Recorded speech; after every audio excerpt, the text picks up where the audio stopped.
Now, I grew up as an Army brat. My dad was in the Army for 26 years. We moved like clockwork every 2 to 3 years.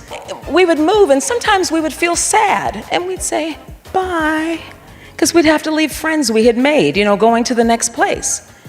And then there'd be other times we'd be glad, and we'd be like, bye-bye, because we were happy to be rid of that person that got on our nerves as we were going to the new place. Goodbye.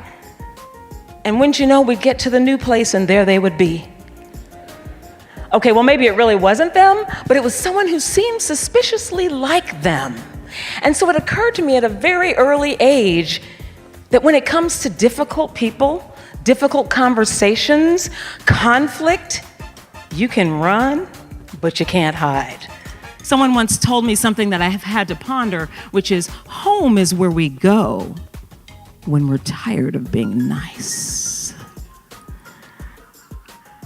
Isn't that an interesting thought? Home is where we go when we're tired of being nice. And when we're out and about, we're using all these wonderful phrases. Would you be willing to? Would it be possible to? How about? And we go home, get upstairs right now. We had an interesting conversation this morning about teenagers and how, a teenager will respond much better when we say, I need your help. Yeah. And I think the same is true with people at work. I need your help in getting this done on time. Versus you need to do this on time, you better do it. Yeah. So the request for help and asking for someone to participate with us is much more effective. Phrase number 8 is my favorite, so I'll talk about phrase number 8, okay. which is help me understand. And I joke about how I borrowed that phrase from my favorite TV series, Detective Columbo, the wrinkled raincoat wearing detective, and how he used to say, I'm confused. I thought we agreed. Help me understand. And I feel like so many times things go awry, things don't work out as we had hoped, and we have to say, help me understand what happened.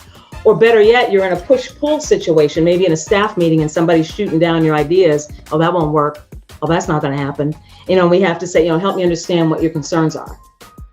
I actually do 3 checks when I'm sending my emails. The first check is obviously the spell check. And then I do what I call a kindness check.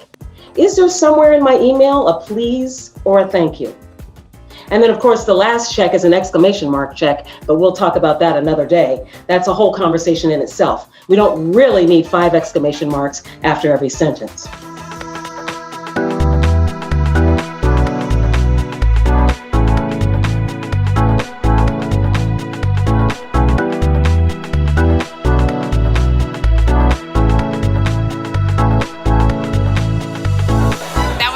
Presentation. I cannot wait to take home the tips that I learned for work and also for family.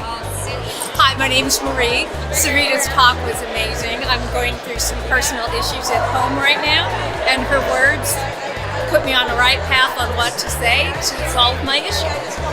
Well, I thought it was a great presentation. It was very thoughtful, very well spoken, and a lot of good practical help. From the Virgin Islands. Thank you, Sarita.